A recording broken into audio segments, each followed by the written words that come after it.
Las malformaciones fetales afectan entre el 1 y 2% de los embarazos. Sin embargo, existen algunos procedimientos intrauterinos que permitirían corregir las condiciones que se asocian a una mortalidad o a una morbilidad perinatal. Desde el año 2000 se logró reducir en aproximadamente un 50% la tasa de malformaciones, ayudando a mejorar la sobrevida del recién nacido. Vamos a profundizar más sobre este tema. Nos acompaña el doctor Juan Pedro Kusanovich, gineco-obstetra de la Red Salud UC Christus. Doctor, bienvenido. Muchísimas gracias por estar con nosotros. Partamos definiendo el concepto. ¿Qué es una malformación fetal? ¿Cuándo uno podría decir, ya, aquí estamos ante ese escenario y a lo mejor tenemos algún manejo intrauterino que permita mejorar la sobrevida y el desarrollo después de esa guagüita? Perfecto. Hay algunas cosas como para definir. Una malformación es una alteración en la estructura, ya sea la estructura, ¿cierto?, la forma o en la función también de algunos de los órganos. A veces algunos niños pueden tener lo que se llama una disrupción, que hay alteraciones de alguna parte del feto, de la anatomía fetal, por ejemplo, como ocurre en el síndrome de banda amniótica, que es un tejido, una membrana que está dentro del útero que puede enrollar o enredarse con alguna parte fetal y producir un daño. Y otra cosa son las deformaciones, por ejemplo, una madre que por alguna razón tiene poco líquido amniótico, ya sea porque rompió las membranas muy precozmente en el embarazo, o porque ese feto no logra producir líquido amniótico, que es la orina fetal, ¿cierto? Esos niños pasan gran periodo de su gestación sin líquido amniótico, con poca posibilidad de moverse y con posturas, ¿cierto?, que hacen de que, por ejemplo, los pies adopten una postura muy especial que se llama quinovario, ¿cierto?, que los deforma, pero que posteriormente se puede corregir en forma ortopédica. Sin embargo, malformaciones uno habla, por ejemplo, del labio leporino o la fisura labiopalatina, algunas malformaciones, por supuesto, las típicas que son las cardíacas, pulmonares, digestivas, etcétera. Y la idea de identificar precozmente esto, identificarla, ¿cierto?, en la ecografía, es poder darle a veces, ¿cierto?, un pronóstico a los papás, explicarles si son de riesgo, de importancia o no, definir qué manejo va a requerir en el periodo postnatal, si requiere nacer en una unidad, en un hospital terciario, con una buena unidad de neonatología, o si requiere una cirugía precoz, por ejemplo, después del parto. Algunas de estas malformaciones o algunas de estas alteraciones pueden tratar de manejarse con procedimientos intrauterinos con la finalidad de poder mejorar la sobrevida, ¿cierto?, de estos niños una vez que nacen. Ahora, dentro de la cantidad de malformaciones fetales, la mayor parte no es tratable. Estamos hablando de un grupo reducido de malformaciones que se pueden tratar intrauterinamente. Absolutamente. Ya, no es que la mayor parte se pueda tratar. No, por supuesto que no. Ahora, ¿cuáles son las que sí se pueden tratar? ¿Dónde está, me imagino yo, la ventaja de poder atajarlo a tiempo? Bueno, hay algunas alteraciones, por ejemplo, la mayoría de las malformaciones cardiovasculares, que se diría que son las más importantes o las más frecuentes, la gran mayoría de esas no se les puede hacer nada más allá de hacer el diagnóstico precoz o en el intrauterino, ¿cierto?, con la idea de programar su nacimiento, el nacimiento de esta guaguita, ¿cierto?, en un hospital que tenga una unidad de neonatología que sea capaz de manejarlo y posteriormente una unidad de cardiología infantil o cardiocirugía que lo pueda reparar. Hay otras malformaciones, como por ejemplo malformaciones urogenitales. Por ejemplo, hay niñitos que tienen una enfermedad que se llama valvas uretrales, que produce una obstrucción de la uretra, lo cual genera que la vejiga, ¿cierto?, crezca porque no se puede vaciar fácilmente, y eso trae dos problemas importantes. Uno, que es un compromiso de la función renal, ¿cierto?, que estos niños pueden nacer si uno no hace nada, ¿cierto?, con una función renal muy, muy mala, ¿cierto?, y en el caso de que estos niños sobrevivan, requerir a lo mejor de una diálisis postparto, ¿cierto?, y un trasplante a futuro, pero el pronóstico muchas veces es muy malo. Y el otro problema que tienen, ¿cierto?, es que como el líquido amniótico es básicamente orina fetal, ¿cierto?, al no producir esta orina porque está obstruida, ¿cierto?, hay muy poco líquido amniótico. El líquido amniótico es fundamental para que uno pueda desarrollar los pulmones de la guaguita. Entonces estas guaguitas tienden a fallecer posparto por el hecho de que no han desarrollado adecuadamente sus pulmones. Doctor, ¿y cuándo se puede determinar esto? Porque yo me imagino que, especialmente por lo que dice del líquido amniótico, mientras antes uno lo detecte, es mucho mejor poder intervenirlo y poder ayudar a esa guaguita a tener el espacio, el hábitat que requiere para poder desarrollarse. ¿Cuándo ya se puede detectar? Hay algunas malformaciones como esa, por ejemplo, que se pueden detectar o diagnosticar precozmente en el embarazo. Una ecografía que habitualmente hacemos se llama 11-14 porque se hace entre las semanas 11 y 14 del embarazo, donde uno puede detectar, por ejemplo, una vejiga de gran tamaño, y uno intenta, generalmente después de las 16 semanas, porque uno puede romper las membranas, también hacer una rotura de las membranas y ser contraproducente, colocar o hacer una intervención donde uno hace lo que se llama una amniocentesis, que es puncionar el útero, colocar suero fisiológico porque no hay líquido amniótico, para ampliar un poco la cavidad intraamniótica, y después de eso puncionar la vejiga fetal para colocar un catéter,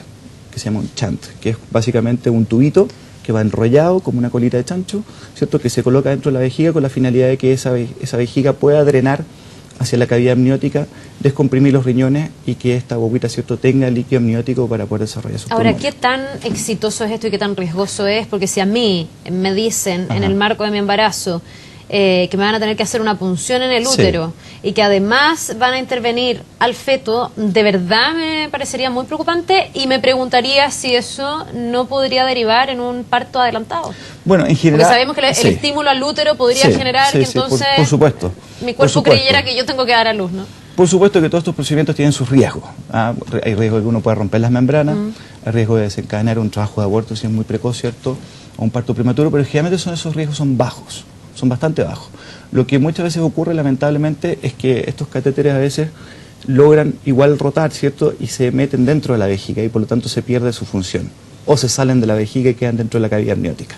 Entonces, en algunas ocasiones, ¿cierto?, el procedimiento no es tan exitoso como uno quisiera. Lamentablemente es una de las alternativas que tiene, porque si uno no hace nada, ¿cierto?, vamos a terminar con una guaguita con un daño importante de sus riñones, ¿cierto?, o sin desarrollo de sus pulmones y que muy posiblemente va a fallecer después del parto. Por tanto, usted, cuando una paciente está en este caso, le recomienda correr el riesgo. Nosotros le explicamos cuáles son las alternativas, por supuesto. Sí, ¿cierto? pero me refiero a que en el fondo si uno, mamá, optara por no seguir esto, de todas maneras tiene que entender que esa guaguita va a nacer con muchas complicaciones. Por supuesto, absolutamente. ¿Qué otro tipo de malformación fetal es tratable? Suponiendo que todas también generan un riesgo porque es intervenir un hábitat tan protegido como el útero, digamos. No, algunas no son tan tratables, pero sí son manejables. Por ejemplo, aunque está un poquito en discusión, en algunas ocasiones ocurre lo que se llama una hernia diafragmática. ¿Una qué? Hernia diafragmática. Ya. En donde se produce un defecto en el diafragma, que es el músculo de la respiración, que separa el tórax del abdomen. Se produce un orificio, generalmente al lado izquierdo, donde se pueden introducir órganos, ¿cierto?, que están en el abdomen, fundamentalmente intestino, estómago, hacia el tórax. Y eso comprime uno de los pulmones, desplaza muchas veces el corazón y comprime también el otro pulmón. Y eso también genera un gran problema porque estos niños también al nacer nuevamente tienen esa dificultad para poder respirar, también tienen hipertensión pulmonar, por tanto se han propuesto algunos manejos invasivos. Uno de ellos es hacer una fetoscopía, es decir, colocar un pequeño tubo como un fetoscopio dentro del útero e ir a colocar en la laringe, en la tráquea, ¿cierto?, un balón para poder de esa forma permitir que los pulmones crezcan y por lo tanto tengan un mejor pronóstico posparto. ¿También si uno no lo tratara, esa guaguita nacería con muchos problemas? Pueden tener una mortalidad importante. ¿Se puede tratar fuera del pueden tratarse fuera. En la actualidad, en la Universidad Católica, ¿cierto?, ha sido pionera y tiene un gran número de casos, ¿cierto?, la unidad de neonatología, en el manejo de estas guaguitas con una circulación extracorpórea que se llama ECMO, ¿cierto?, que ha tenido muy buenos resultados. Oiga, doctor, ¿qué tan certeros son todos estos diagnósticos? Ese es el problema. Y se lo voy a preguntar también pensando en el marco de la discusión del aborto. Así es. Porque me he topado con varios testimonios y tuve el otro día también una entrevista con Nevenka que tiene un hijo que hoy día tiene 9 años y a ella le dijeron que su huevita era inviable. Exacto. Me dice hoy día mi hijo tiene, no me acuerdo el diagnóstico exacto, pero era una cosa que le dijeron que era muy grave, que esa huevita no iba a sobrevivir y hoy día esa huevita tiene 9 años. Me he ido topando con otros testimonios también. Entonces uno se pregunta qué tan certeros son estos diagnósticos, qué tan contundente o concluyente puede ser decirle a la mamá, sabe que su hijo viene con muchos problemas, opere hoy día porque existe la alternativa o aborte porque no existe otra alternativa. Bueno, esa es una pregunta súper importante y está muy de moda en la actualidad porque se está intentando cambiar la terminología y ya no hablar de que un feto es incompatible con la vida. Inviable. O inviable. Lo digo inviable porque no así hay lo dice problema, por supuesto. El proyecto de ley que se está discutiendo. No hay ningún problema. En realidad, sea cual sea el término, ¿cierto?, hay niños que han sobrevivido a pesar de tener alteraciones o malformaciones como la anencefalia, por ejemplo, donde no hay un desarrollo del cráneo adecuadamente ni tampoco del cerebro, gran parte del cerebro, que han sobrevivido posparto, incluso 1 o 2 años. Siendo, por supuesto, muchos de ellos fallecen dentro del útero, un porcentaje importante, más o menos 2/3 sobreviven dentro de las primeras 24, 48 horas, incluso el primer mes, pero en algunas ocasiones sobreviven más años. Lo mismo ocurre con algunas otras alteraciones de los cromosomas, como la trisomía 18, trisomía 13, donde hay niños que están descritos que han sobrevivido mucho tiempo, no solamente minutos después del parto, sino que meses o años, ¿cierto? Y en algunos centros, en Japón o en Estados Unidos, por ejemplo, si alguno de estos niños nace además con una cardiopatía, se les ha ofrecido para mejorar su calidad de vida y poder tener más tiempo a estos niños con sus padres, ¿cierto? Corregir la cardiopatía, cosa que se hace en algunos casos muy puntuales, como obviamente en niños sin alteración en los cromosomas, o tal vez en niños con síndrome de Down, pero que no se le ofrece en la actualidad, ¿cierto?, a estos otros niños. Entonces, ese es un punto. El otro punto es que la ecografía es muy dependiente también del ecografista, de la capacidad que tenga el ecografista, de la máquina ultrasonido que uno utilice. Por tanto, la sensibilidad para detectar malformaciones, ¿cierto?, es muy variable. Va a depender del lugar donde uno haga, la edad gestacional, a veces las características de la madre, ¿cierto?, para poder hacerla. Por lo tanto, uno se encuentra que a veces hay malformaciones que se han diagnosticado que no son tales, o hay malformaciones que se diagnostican, ¿cierto?, pero que la evolución que han tenido durante el embarazo, ¿cierto?, es muy particular y han evolucionado, ¿cierto?, en forma favorable, como el caso que usted menciona y otros casos que nos ha tocado ver. Recientemente nos tocó ver uno de una paciente que nos derivaron desde Punta Arenas, que tenía este defecto de la megavejiga, pero que evolucionó en forma muy favorable y espontáneamente, y tuvo su parto hace poco. Súper interesante esta última mirada que nos entrega luces también de un debate que está instalado, doctor. Le quiero agradecer por esta entrevista y a ver si en algún momento profundizamos en esto mismo, que tiene que ver con la capacidad de proyectar correctamente la inviabilidad fetal. Que le vaya muy bien y que tenga un muy buen día. Muchas gracias. Nos vemos. Gracias. Vamos de inmediato a una noticia que está en desarrollo.